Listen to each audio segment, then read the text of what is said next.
Bismillahirrahmanirrahim. Assalamualaikum warahmatullahi wabarakatuh. Nama saya Nazira binti Mat Kasim dan selamat datang Cik Nurul Aisyah binti Ahmad Sayuti, iaitu mahasiswa tahun 4 daripada Universiti Teknikal Malaysia Melaka. Dan terima kasih juga sudi hadir di Temu Bual Etika dan Peradaban. Assalamualaikum Cik Aisyah. Nah, Cik Aisyah sihat ya? sihat. Alhamdulillah, lebih sihat. Alhamdulillah. Jadi mungkin Cik Aisyah boleh ceritakan sedikit sekarang berada di mana dan sekarang berada di semester yang ke berapa. Dan saya dengar juga Cik Aisyah berada di rumah ya sekarang. Saya kat rumah. Boleh ceritakan? Saya sekarang sedang berada di semester 7. Duduk dekat rumah sewa lah. Belum makan lagi. Nanti habis ni baru nak makan. Oh, tak makan lagi. Oh, tak makan lagi ya. Tak ada. Okey, baik Cik Aisyah.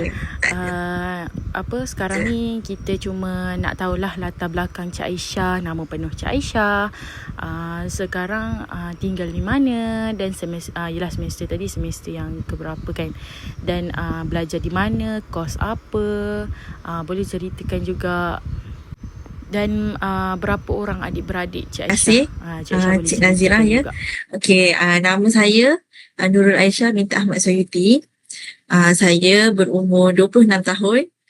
Okey, dan saya merupakan pelajar tahun akhir di Universiti Teknikal Malaysia Melaka dan saya mengambil kos degree Electronic Engineering. Okay. Saya tinggal dekat Puchong. Adik-beradik saya ada 4 orang. 3 perempuan dan seorang lelaki. Okey, baik Cik Aisyah. Cik Aisyah cuba ceritakan sedikit lah juga kan. Mungkin Cik Aisyah kerja di mana. Mungkin mak Cik Aisyah suri rumah ke kan. Bolehlah ceritakan sedikit. Ayah saya seorang lecturer di UMP. Mak saya suri rumah. Tapi ayah saya ulang-alik lah daripada Gambang ke Puchong. Setiap minggu balik lah macam tu. Ya. Okey, baik. Kita terus ke agenda kita lah. Jadi untuk bagi saya adab dan perilaku harian lah. Jadi bagi Cik Aisyah sendiri mungkin ada pendapat sendiri kan apa maksud sebenarnya untuk orang yang beradab dalam kehidupan seharian ni. Bagi Cik Aisyah bagi pandangan sendirilah. Kita nak tahu juga pandangan Cik Aisyah. Okey, bagi saya personally macam orang yang beradab ni dia macam bukanlah setakat kita cakap sopan je. Macam cakap sopan memang beradab tapi bukan setakat tu je lah. Tapi kita nak tengok daripada cara orang tu layan orang sekeliling tu pun penting juga. Macam contoh kita sebagai orang muda kita kena hormat orang tua, kita kena tahu cara jaga percakapan kita. Lepas tu kita juga tak pentingkan diri sendiri. Macam tu. Sebab kadang benda kecil yang macam ni pun macam cara kita tegur orang ataupun cara kita respon bila orang marah, benda-benda kecil tu pun dah boleh nampak adab seseorang tu. Ya, betul-betul. Sebabnya yelah kadang kita tengok daripada luaran je kita dah tahu kan macam mana orang yang beradab kan. Contoh macam bercakap dengan kawan-kawan pun kita ada adab-adab juga kan. Kita tak terus bercakap itu ini. Ini umum lah, general lah. Macam yang berlaku sekarang ni yang sangat banyak. Contohnya macam dekat social media lah. Kebanyakannya orang suka komen ataupun bercakap tentang benda yang diorang tak tahu 100%. So diorang menghukum sesuatu benda tu tanpa tahu cerita sebenar. Benda tu bagi saya macam tak salah kalau nak bagi pendapat. Tapi macam bagi pendapat dengan cara yang hormat and yang beradab tu bagi saya okey lah. Tapi itu benda tu lah saya selalu kalau terbaca komen-komen orang yang macam ni saya terus rasa macam tak ada mood. Okey, baik Cik Aisyah, kita terus ke soalan yang seterusnya lah. Jadi mungkin Cik Aisyah boleh ceritakan apa satu perangai atau tabiat buruk masyarakat yang paling rasa Cik Aisyah kurang senang ataupun kurang selesa. Cik Aisyah boleh ceritakan. Ini umum Ya lah, baik, general lah. secara general. Macam yang berlaku sekarang ni yang sangat banyak. Contohnya macam dekat social media lah. Kebanyakannya orang suka komen ataupun bercakap tentang benda yang diorang tak tahu 100%. So, diorang menghukum sesuatu benda tu tanpa tahu cerita sebenar. Benda tu bagi saya macam tak salah kalau nak bagi pendapat. Tapi macam bagi pendapat dengan cara yang hormat and yang beradab tu bagi saya okey lah. Tapi itu benda tu lah. Saya selalu kalau terbaca komen-komen orang yang macam ni, saya terus rasa macam tak ada mood. Betul, kadang-kadang kita baca komen pun rasa macam Betul. ada. Kan? Itulah.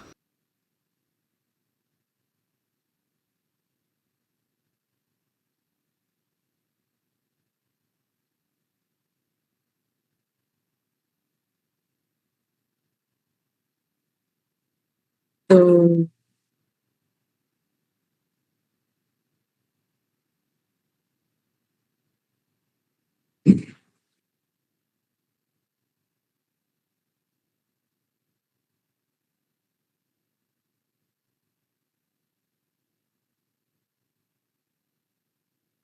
Okey, baik Cik Aisyah, kita pun orang kata masih younger lah kan, masih muda lagi. Jadi macam Cik Aisyah sendirilah, adakah masih relevan dalam budaya salam ataupun menegur orang yang lebih tua pada zaman moden sekarang ni? Bagi Cik Aisyah, adakah itu masih relevan ataupun tak lagi kan? Kalau pada saya lah, memang masih relevan sebenarnya kalau salam tu, sebab itu memang nak tunjukkan cara kita beradab dengan orang kan. Walaupun macam kita sekarang ni dunia kita semakin moden, adab asas macam salam dan tegur orang tua ataupun hormat orang yang lebih berusia tu masih tetap penting juga. Kadang benda simple macam tu pun sebenarnya boleh jaga hubungan yang lebih baik dengan diorang lah. Tapi kalau rasa macam tak sihat ke apa ke, elakkan lah. Ya, jadi macam Cik Aisyah sendiri mungkin nanti akan ada anak kan. Adakah Cik Aisyah akan ajar benda yang sama macam salam ataupun yelah hormati orang tua semuanya? Kalau saya, memang saya akan ajar lah. Kita jumpa orang tua, salam, kan. Hormat, tunduk, macam tu. Okey, macam Cik Aisyah sendiri kan, pernah tak ada rasa tersinggung dengan cara seseorang bercakap dengan Cik Aisyah? Yang paling saya tersinggung lah, saya rasa bila kita jumpa saudara mara kan. Bila mesti dia akan cakap, awak ni makin berisi lah. Itulah, itu yang tak sedap tu kan bila berjumpa. Ya, saya rasa macam bila ada situasi yang macam tu, kebanyakannya yang akan cakap macam tu, ni tak semualah, tapi kebanyakannya memang orang yang lagi berusia lah. Tapi saya masih tak nak bercakap kasar, saya macam angguk-angguk je. Tapi benda-benda macam tu sepatutnya tak perlu pun cakap. Terasa lah juga. Tu tersinggung lah kan? Ya, betul lah tu, sepatutnya tak disebut lah. Yelah, tersinggung lah. Saya akan let it go je. Saya rasa macam, dia tak ada kat tempat saya. So, dia tak tahu kenapa, apa puncanya. Macam tu lah. So, saya macam abaikan je lah. Kita tak perlu fikir pun. Sebab diorang tak ada hari-hari dengan kita. Kan, diorang jumpa kita mungkin setahun sekali je. Diorang pun tak ada topik nak borak kan. Tu mungkin sebenarnya diorang pun tak ada niat nak buat kita terasa, tapi sebenarnya kita terasa. So macam tu je lah, lepaskan itulah, je. kalau ikutkan perkara macam ni pun tak boleh dibuat gaduh. Asalnya itu je lah pilihannya, pendam je lah. Betul. Kalau tak pun tanyalah bila nak kahwin. Kita kan dah 26 kan. Soalan tu pun famous jugalah.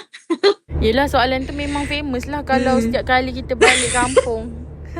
Okey, jadi baik Cik Aisyah, kita akan pergi ke seterusnya lah soalan.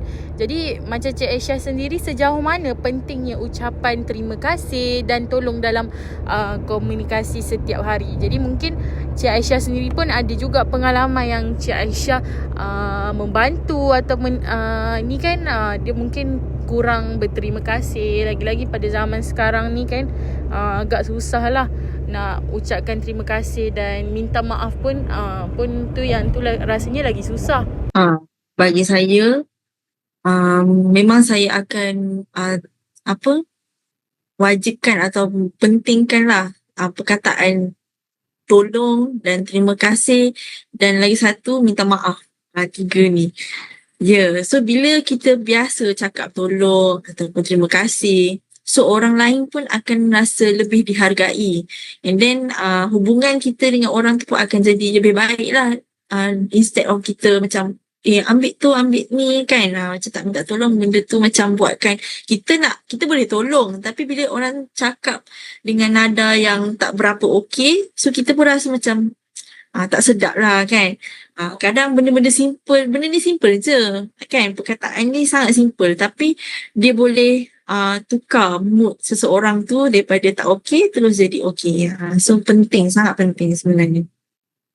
Betul, kadang-kadang minta tolong tapi yelah tak ada perkataan tolong tu dia jadi betul, segan lah. Ada orang yang memang dia jenis tak sebut tolong, yang dia tak ada terima kasih, memang ada. Itulah, baik-baik. Jadi terima kasih untuk sesi yang pertama ni Cik Aisyah. Banyak juga yang kita pelajari daripada Cik Aisyah tentang adab dan perilaku harian. Terima kasih. Dan seterusnya saya akan ajukan soalan kepada Cik Aisyah bagi host yang kedua lah, Vishal. Baik, terima kasih Cik Aisyah. Sama-sama. Hai Cik Aisyah, boleh dengar tak? Boleh. Okay. Nama saya Vishal. Boleh panggil saya Vishal lah? Okay, hai Vishal. Hai. Okay, saya nak buat sedikit temubual ringkas berkaitan dengan hubungan kemasyarakatan dan perpaduan dalam masyarakat Malaysia. Boleh saya tanya beberapa soalan? Boleh. Okay.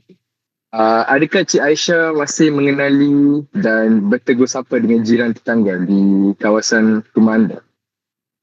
Ya, masih. Saya dengan jiran sebelah kiri dan sebelah kanan saya dah lebih daripada 20 tahun. So kita orang memang sangat rapat lah. Taklah rapat sangat tapi masih bertegur, kalau keluar dan jumpa masih senyum. Yang ada baru pindah pun ada tegur juga. Walaupun sebelah kanan saya Chinese dan sebelah kiri saya Malay. Tapi ada juga Indian yang jauh pun, kalau saya buat open house pun diorang still datang. So ada juga.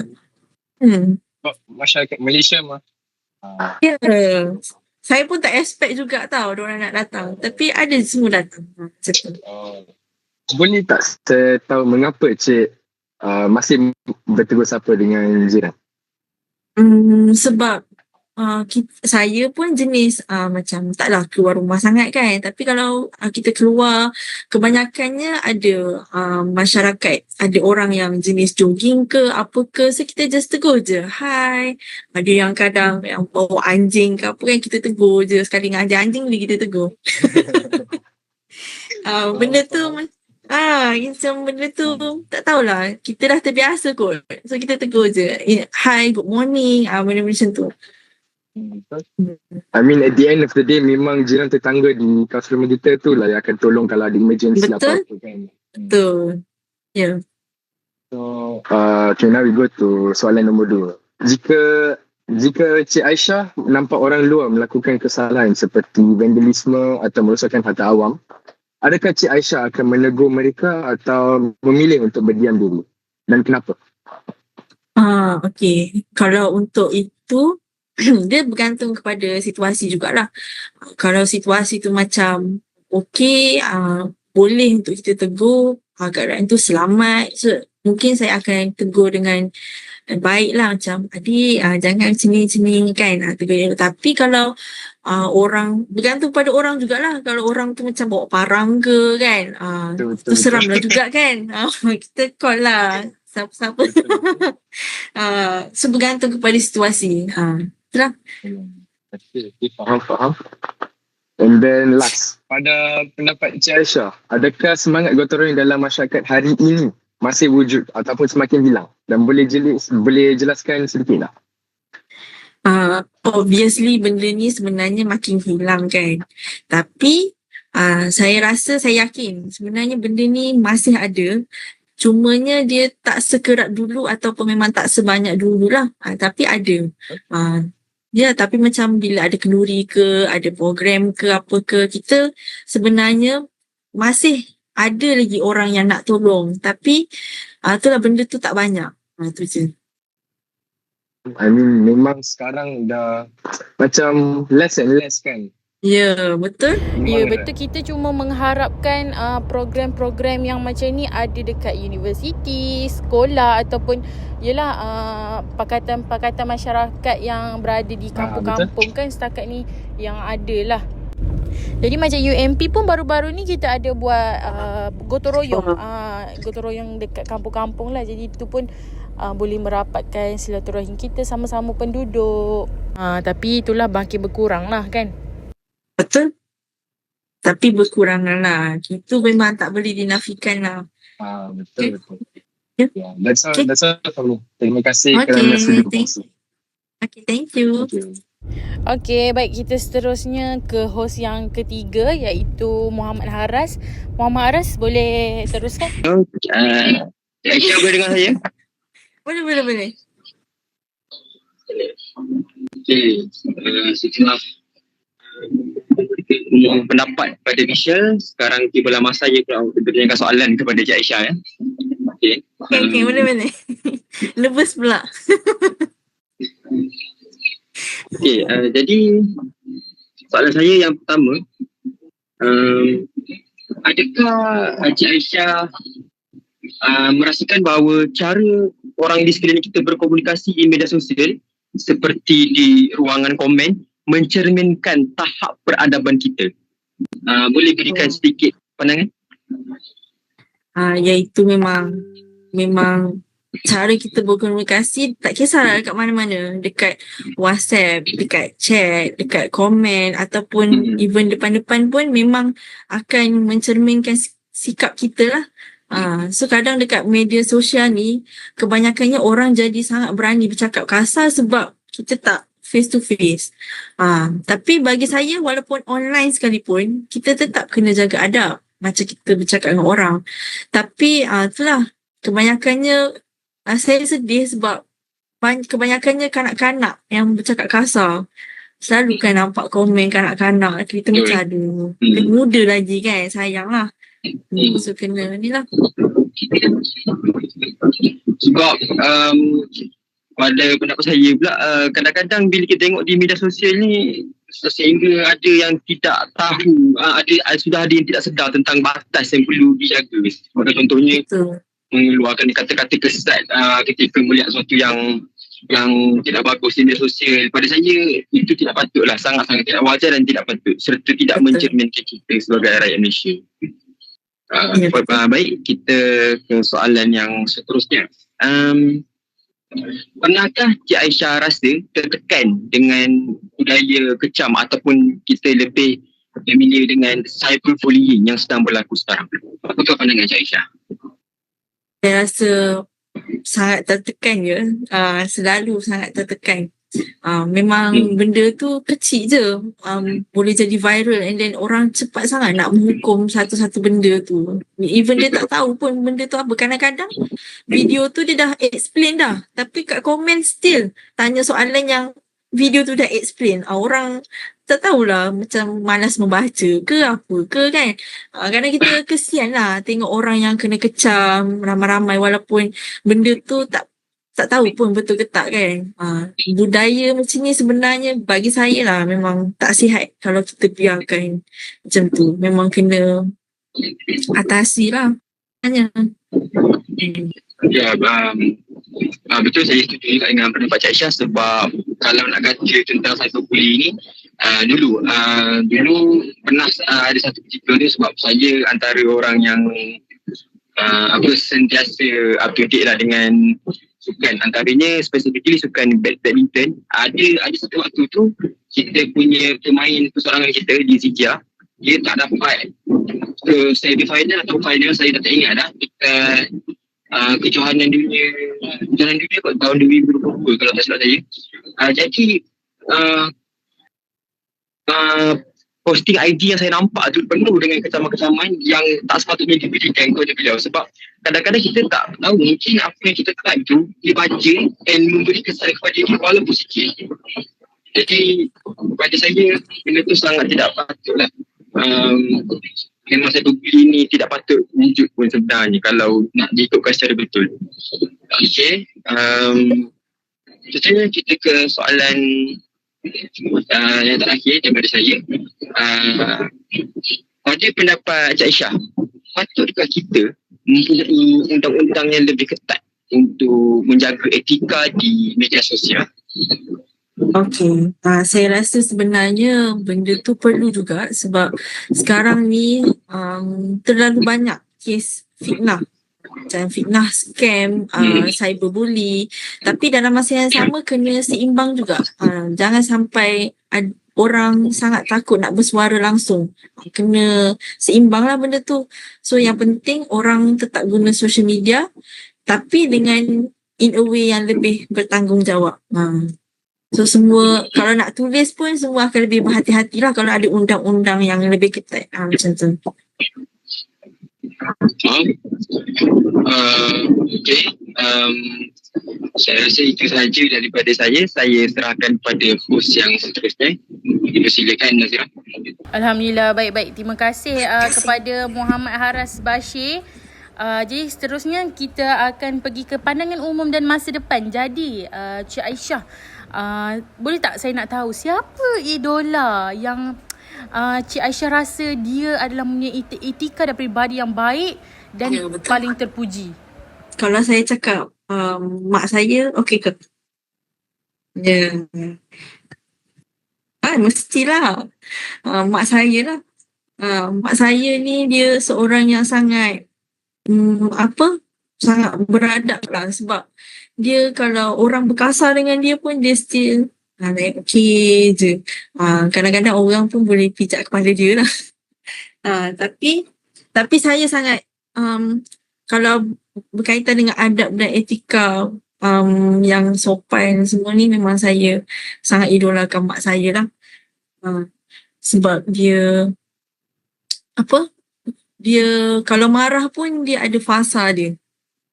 So kalau dah betul-betul dia punya tahap dah sampai sini baru dia akan marah macam tu. Kalau mak saya dia terlalu soft spoken sangat. Kalau saya tak. Dia macam tengah-tengah. Bukanlah maksudnya kita ada masa kalau orang beradab dengan kita okey lah. Kalau orang pun cakap tak ni kita tegur lah kan. Macam tu. Okey Cik Aisyah, untuk Cik Aisyah sendiri, adakah sistem pendidikan yang kita ada sekarang ni dah cukup ke untuk melahirkan generasi yang beretika atau mungkin ada yang kurang? Bagi Cik Aisyah rasanya macam bagi mana? saya sekarang sistem yang sekarang ni dah okey tapi dia macam masih ada beberapa ruang yang masih boleh diperbaiki lah. Sebab akademik ni sebenarnya memang penting tapi macam nilai ada komunikasi orang tua semua ni pun sebenarnya patut lebih ditekankan sebab benda tu yang kita guna dalam kehidupan seharian, so kena balance lah sebenarnya. Tapi saya pernah ada pengalaman mengajar kanak-kanak tadika, so saya memang admit kanak-kanak sekarang ni adabnya memang agak tak berapa ada lah tapi ada juga yang masih ada adab. So sebenarnya bergantung kepada rumah diorang, mak ayah lah. Sebenarnya apa-apa pun mak ayah sebab cikgu ni hanya 20% je boleh tolong. Selebihnya memang dari rumah. So kalau dari rumahnya dah macam tu, so sampai sekolah pun still sama je. Cikgu boleh tolong tapi sikit je lah. Saya nak tanya pasal kanak-kanak lah. So tadi I remember Haras mention pasal kanak-kanak menggunakan kata-kata kesat. So I would say macam mana kanak-kanak boleh tahu kata-kata kesat? So of course daripada orang yang disurround oleh mereka kan. So it's everything dia pergi balik kepada ibu ayah juga. So what happens in home, diorang ikut sebab siapa lagi idola kanak-kanak kan. And then another one is belajar pun, like setakat belajar je tak cukup. Like I feel like sistem pendidikan ni dah okey dah, tapi tak cukup lagi, belum efektif lagi sebab belajar je tak cukup, kena menerapkan dalam hidup seharian seseorang tu. Ya, betul-betul. Saya agree dengan Vishal juga. Betul. Sebab apa-apa kita memang akan berasaskan daripada rumah dulu kan. Saya ingin melontarkan sedikit pandangan berkenaan dengan kalau apa dalam diri kanak-kanak pada zaman sekarang ni. Saya boleh setuju dengan apa yang Cik Aisyah kata. Masih ada lagi sebahagian yang dilihat masih tebal adab dalam dirinya. Jadi apa yang boleh disimpulkan, kalau Cik Aisyah pernah dengar lah, sekolah pertama anak-anak adalah rumah. Sebelum daripada mereka pergi ke taska, tadika dan sebagainya prasekolah ke. Jadi memang betul. Ibu dan ayah adalah guru pertama bagi anak-anak sebelum mereka keluar daripada rumah. Jadi kalau daripada rumah pun tak diajar dengan betul, apalah yang nak diharapkan bila dah jejakkan kaki ke sekolah betul.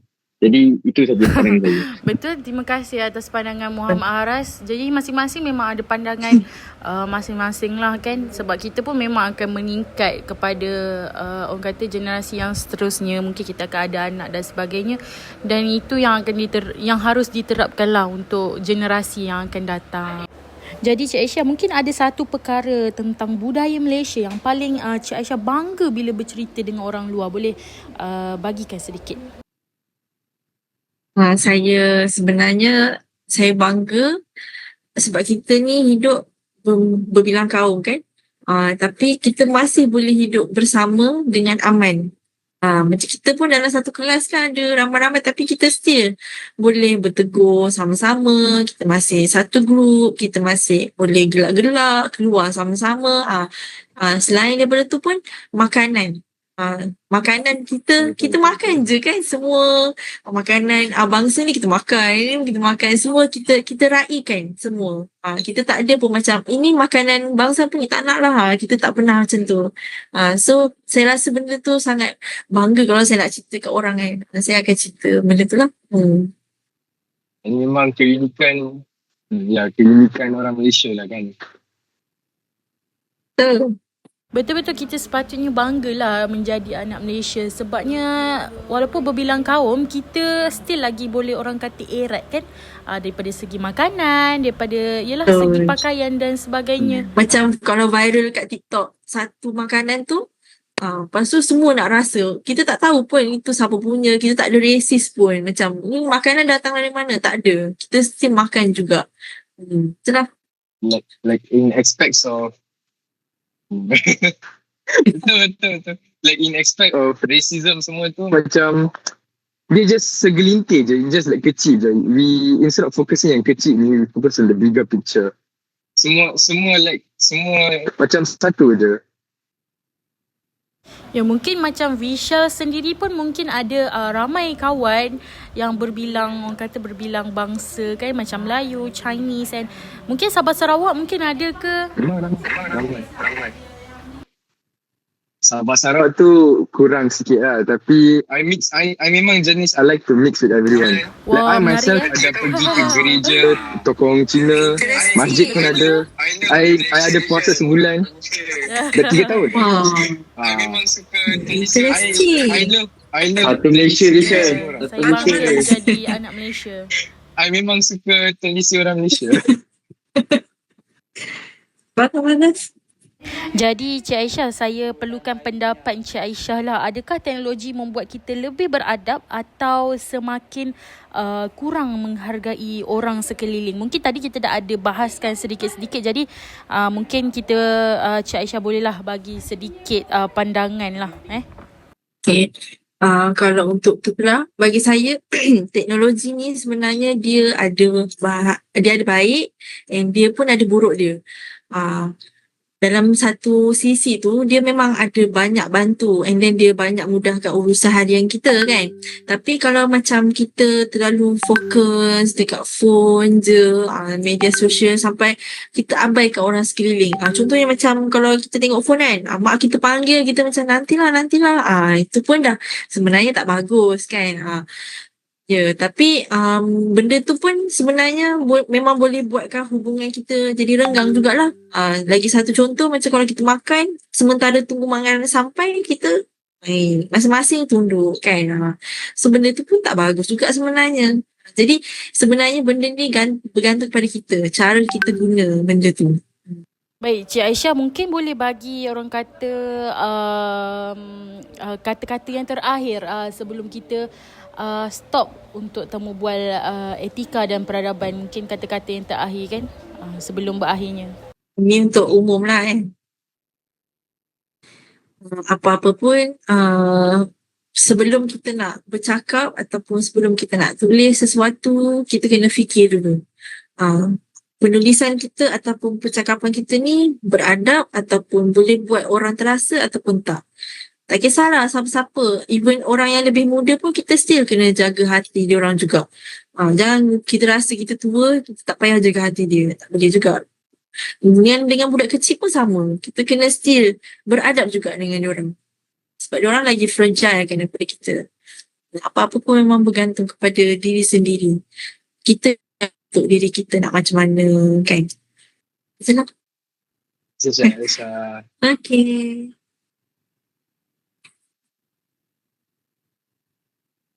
Cik Aisyah, thank you so much sebab tolong kita dengan interview ni.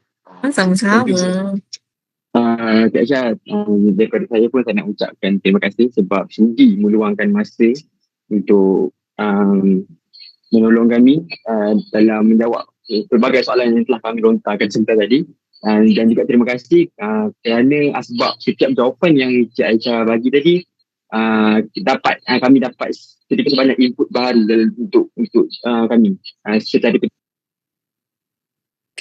Betul-betul saya setuju jugalah. Jadi baik Encik Aisyah, terima kasih Cik Aisyah kerana sudi menemu bual di etika dan peradaban ni. Cik Aisyah, thank you so much sebab tolong kita dengan Salam. Good luck. Thank you so much.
Baik, Cik Aisyah, untuk sekali lagi terima kasih kerana hadir di Temu Bual Etika Peradaban. Assalamualaikum.